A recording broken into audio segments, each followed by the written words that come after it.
On today's After News, WWE are going to be forced to vacate a championship. A former AEW champion opens up on having suicidal thoughts. Not really news this. Paul Heyman on how class CM Punk is. And John Cena farewell tour adds a new PLE to the schedule. I'm Adam Wilborn. I'm Michael Hamflett. This is the After News. So let's talk the latest on Jade Cargill. She was, of course, written off on last week's SmackDown with a litany of injuries. Yeah. It's obviously led to a whole boatload of speculation about, well, whether she's going to be back in time for WrestleMania. Fingers crossed for that sort of thing. But now, of course, what on earth happens with the women's tag team titles that she held with Bianca Belair? Personally, I think you and I were hoping that we were going to have someone step up. Naomi feels like an obvious choice to fill that gap and defend the tag titles with Bianca Belair, especially because it might have been Naomi that took out Jade Cargill. Yeah. But regardless of all that, some bad news, unfortunately. Dave Meltzer talking about how the severity of the injury has been kept very secret. But according to WrestleVotes on a Backstage Pass Q&A, it seems like WWE are going to have to strip the titles from Bianca Belair and Jade Cargill. WrestleVote saying, I'm working on nailing down the details, but I'm hearing they're going to have to strip Bianca. These belts are cursed. This happens time and time again. If only there was an Aussie pairing who were always classed with those belts. Oh, there he goes with that again. Yeah, there's been a couple of these. Was it Liv Morgan and Raquel Rodriguez once upon a time?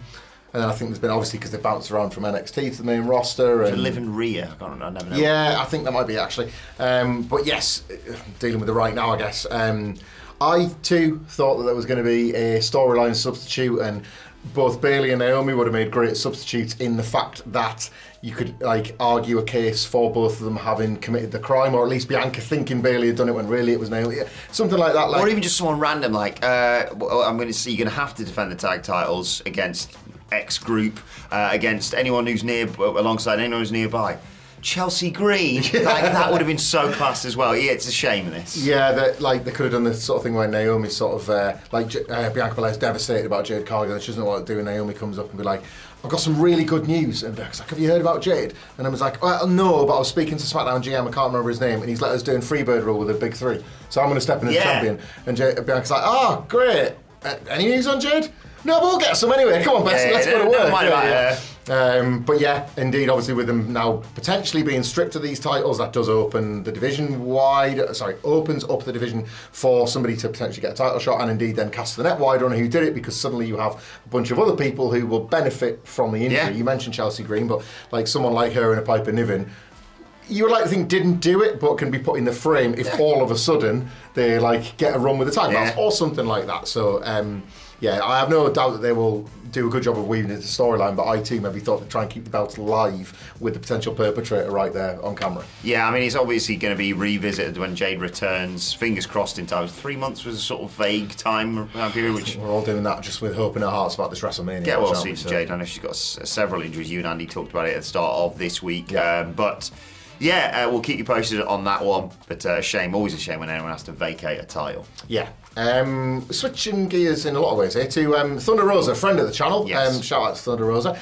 She was speaking on AEW's Unrestricted podcast about the worst days of her 2022. For those that don't remember, of course, she was the AEW Women's Champion and then had to, initially she kept the title while injured while they had an interim champion, and then ultimately vacated it when it was clear the injury was going to keep her out for a lot longer. And she was speaking frankly about that time to the Unrestricted podcast, and she said, it was probably the worst year of my life, period.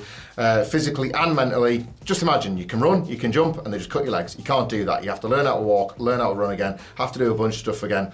I'm going to the extreme, but that's how it feels. They take something that you identify yourself with for so long, they just take it away. You can't have it. You've got to earn it. It was very mentally rough. I spoke about this very openly. I had suicidal thoughts for a long time. Again, with all the days I had, not only was it the injury, it was I felt like certain people didn't even give me the chance. Some fans turned on me. The comments they were making were awful. Go kill yourself, you just don't want to put people over. It hurt so bad at times, I couldn't deal with it. I wanted to defend this title, I wanted to give it my best, but I physically couldn't do it. It ate me, but I utilised the resources, I got physically stronger. Little by little, I was back in the ring, I started gaining my confidence back. The injury broke my spirit, but everything that came with the injury, I fought through it. So yeah, it's obviously been brilliant to see Thunder Rosa back over the last couple of years and start, as she puts it herself, rebuilding her confidence and kind of rebuilding what she'd kind of previously established within AEW. And I suppose this is just using our video to sort of share our best with Thunder Rosa. Very brave of you to share that. I imagine that will help a lot of people who might be going through similar things. And it does take you back to that time. And Thunder Rosa, I think, like we reported at the time, that like yeah. she was injured, and then shortly after that, there was a lot of blowback for other outlets. You know, people get information from all sorts of places, and like other outlets where they were saying, "Oh no, it's nothing to do with the injury," and then in the background, us and certain others were like, "It is. She's out. She's gone." You know, and. Shout out Thunder Rosa, that's the big, bold words that you're sharing. It will absolutely help people, and it's always a reminder to be nice to people that you don't know, because you don't know their own stories and struggles. Just because they've got hundreds of thousands of followers on social media, they can still see your comments. Yeah. Just because you're thinking, I'm going to say the worst thing to them, but it doesn't matter, I'm just shouting into a void. Well, clearly not. Yeah. I'm conflicted by stories like this, because like you say, I hate to hear someone like that, especially someone that we know, going through something like that. And, you know, we can never really put ourselves in that position. Like, the worst we have is, we're off work for a few days with a bit of a cold, but we always know we're coming back and just pissing about doing podcasts and what have you. When your career is taken away from you temporarily, but you don't know it's completely going to be temporary. The thing you've worked towards and the thing you've built up and become a champion in one of the biggest wrestling companies in the world, and then suddenly it's gone. Yeah. I can't put myself in that headspace, but it is, like you say, great to hear someone opening up and talking about these things, because these conversations just didn't happen a few years ago, did they? People just suffered in silence, and that's the worst way you can deal with something like this. And not that these struggles are this kind of like binary thing where you reach an end and it's all fine, but it's like awesome to hear that she feels like she's powering through, and it's been something she's been able to like, not defeat, but I guess like work through and build herself back up from. So again, that's like I think like quite a strong, good message worth sharing. Exactly. Great to hear from you. As always, Thunder Rosa, and hopefully we'll bump into her again on a random wrestling travel. She's, I was going to say, she's done something recently with Miller as well. They're always class together. Check them out on YouTube. Right, let's talk about CM Punk. Breaking news, he's class. Go on then. Paul Heyman's been talking about him. Not our words, the words of Paul Heyman. The wise man, the advocate. So, are you going to disagree with it? He was chatting to, I'm going to butcher this name, apologies, to Shaquille Majuri, I believe, of CBS Sports, all about, Punk's history with Paul Heyman. I always remember that clip from the Inside the Ropes tour of Heyman talking about those two realising they're going to be working together and go, we're going to get fired in about 4 weeks, but we're going to have a bloody good time doing it. But he was talking about how CM Punk's even better than he was 12 years ago. I know, I can't believe it, but I also can, because he's CM Punk. He said, if you told me in 2012 that 12 years later CM Punk would be a far more fascinating character than he is now at the height of his rebellious status, I'd say that's just not in the cards for him. And I look at what he did with Drew McIntyre and realise he's so much more interesting now. He has a deeper connection with the audience now, which I never imagined would have been possible.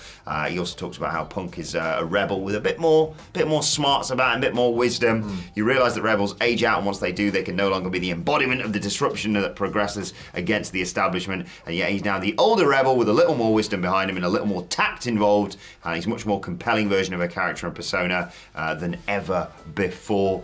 How do you feel about CM Punk? I quite like him. Me too. Big fan. No, it's interesting. Obviously, Paul Heyman's well placed to compare the two Punks, and sort of the guy that he was on the road with all the time, like every single week through the highs and the lows of being like a record-setting WWE champion at the time. Paul Heyman is also Paul Heyman, so you kind of always like, you can kind of like try and read between the multiple lines that he sort of issues you when he gives you a quote. And I don't think the timing of this is an accident. Obviously, heading into Survivor Series, it's effectively doing. He's in War Games. Well, and you know what? This is like going to blow your mind, Will Bomb, but it kind of takes advantage of grubby little aggregators like us, because in an interview like this drops and it becomes inadvertent promotion for the PLE. Saturday night, baby. 11 p.m. UK time. Pretty much. You might as well just stay up and watch it live. I certainly will be. And if you want a bit more completely grubby promotion, tune into our Survivor Series preview comes to the channel tomorrow, and possibly a full podcast review preview, and the review next week, obviously, as well. Especially Paul Heyman being Paul Heyman, if he wants to give lots of flowers to CM Punk, best to do it now on the off chance that he suddenly finds himself on a different side in kayfabe sooner rather than later. This isn't about you and me, this is about him. He's my wise man, we'll see. Jesus Christ, that ending to SmackDown last week was incredible. And of course, friend of the channel, Larry Robb, front row. So jealous of you, Larry. He gets the best seats, and he wears the best shirts. Take us, we'll come with you. Yeah, happily. Sort of plane tickets, just send them over to us, and on the screen, we'll meet you there. By the way, I saw some lovely people, thanks to everyone who replied. I was basking in the anniversary of the time I became the only real professional wrestling journalist left in the game by calling CM Punk's return to WWE at last year's Survivor Series. And some lovely people were saying, I missed those live streams. Well, hopefully we're going to be bringing them back next year, at least for the Royal Rumble, because I have cleared my schedule, baby. And my son now can basically just take care of himself. So it was one of those rare days where your mates were messaging me like, why has this appeared on my Facebook of you behaving like an idiot on the internet? I was like, because that's what I have to do every day. How's your job as a builder or whatever? Huh? Who's doing the real hard graft? Me and him sat in a studio eating jelly. We made it everywhere but Raw, didn't we, that week? Yeah, it was a good time. Well, that's to be fair. That would blur the lines of like professional journalistic integrity. And you know me, I'm the only one left, baby. Glad if anything. Do you know who's going to make it everywhere, including Raw? Who's that? John Cena! Boo, boo, boo, boo. Yes, he's obviously going to be returning for the Netflix debut of Monday Night Raw on January the 6th, but it's going to be one of, what, we have to like 50 dates? He said he was going to do it. It's ridiculous. He's working every show. He's pretty much like seeing out his career by having a 1 year long retirement doing ceremony. The Rumble, he's doing the Chamber, he's doing his last WrestleMania. Well, this is it. So he's called the Rumble his last, his WrestleMania, his last certainly as a wrestler, and he's added Elimination Chamber to the slate. WWE announced that John Cena will be, and not just at the Elimination Chamber for the last time, in Toronto for the last time. That's going to take place at the Rogers Centre, the site of WrestleMania 6 and WrestleMania 18. They're doing the Chamber in a friggin' stadium! Yes! This is free promotion. If you want to hook us up at Rogers Centre, that'd be great. But why don't you book those hotel rooms that are in the stadium so you open your curtains and it's the third? I'll get us in. I've never been to Canada. I'd love to know what it's all about. So if the Canadian Tourist Board wants to get us in, we'll do those like videos that WWE. Hey buddy, I want to see what Canada's all about. I will eat all the Kraft dinner and Tim Hortons you will feed me. Well, that one-man mukbang in your beautiful country, I don't care. But yeah, well, something funny about that. John Cena's going to be working his last. We should do a mukbang, shouldn't we? We pretty much did. Get the Table 3 available on the podcast channel. Somebody on Twitter, thank you very much for this, compared me trying to eat my 4-burger XL bacon double cheeseburger to a cobra dislocating his jaw to bite.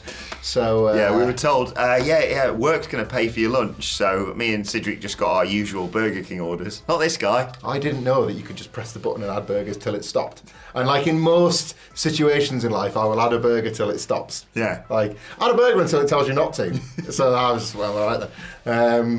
Do you want any bread with your meat? I'll take a bit on the top and a bit on the bottom, I think. John Cena, last Toronto date, last Elimination Chamber. Oh, yeah, that's what we're talking about, yeah. Skydome, Rogers Centre, whatever it's called, it's going to be massive, isn't it? This Cena deal gets wilder and wilder because, like, WWE obviously... wait a minute. Yeah, it's boiling hot. Is obviously like laying out this like another exciting Rumble at WrestleMania season. It sort of feels like Triple H is going to have plenty more to offer post WrestleMania. And then just when you sort of putting the cards together and you're trying to arrange the pieces on the board and all the millions of ways he's allowed you to, then you remember, there's John Cena at a factory. Like I keep thinking of Roman Reigns as like you always wonder that who's got and Gunther. They're two very prominent figures that feel like they could be in the dreaded one odd man out spot at WrestleMania. And John Cena's around. Yeah. Well, there's 2 dream matches right out the gate, Captivating to think about. Like, he worked a chamber match only a few years ago as well. He had that brilliant run. That weird one with 7 people in? Well, yeah, he had that run where he was trying to basically get a title match at all costs. And it was sort of like pitched as, look, I don't want to ruin Nakamura AJ for you, but I won the belt, so sorry, lads. And it was quite a unique way to use John Cena at that point. If anything, I kind of wish he was in the mate. Well, we're getting loads of this in 2025. That he stays healthy. I'm worried that he said, right, it's my last year and I'm doing all these dates. But he's a superhero, isn't he? He recovers in days from injuries that take years. He's got a lot of them secrets, hasn't he? So, but yes, John Cena, if you go into Elimination Chamber of Toronto, you'll get to see the champ in your city one last time. Yeah, you want to take that off, don't you? Like, I was a Cena hater for a while, as everyone was. And then that Mania where he fought Austin Theory, which was a match that was, it was just there, to be perfectly honest. But I remember us travelling across, and the boys who'd seen him at previous WrestleManias were like, oh, it's all right, we know, because they'd announced it in advance, we know Cena's opening. And I was like, no, I want to be there for a John Cena entrance. We'd been there for the Doctor of Thugonomics at 35, but not classic good old babyface John Cena. Yeah, it's going to be really exciting next year. Well, I was very, very privileged and lucky to be at the Raw after the 2010 Survivor Series. Now nearly 14 years ago. The Miz, of course, cashing his money in the bank that night against Randy Orton. But John Cena, of course, due to his decision at the Survivor Series the night before, was forced to leave WWE. Yeah, and he never wrestled again. So we ever saw him. I was there for history. So I'll take that one with me. I know what people are thinking. They're going to think we're really lax. They'll be looking at their watch right now, Hamlet, going, "You lazy little bastards," right? It was. Yeah. What time do you call this for the news? Oh, you silly fool! It's the after news. We said it at the beginning. The morning news is available right here. Boom! See you tomorrow. Click it!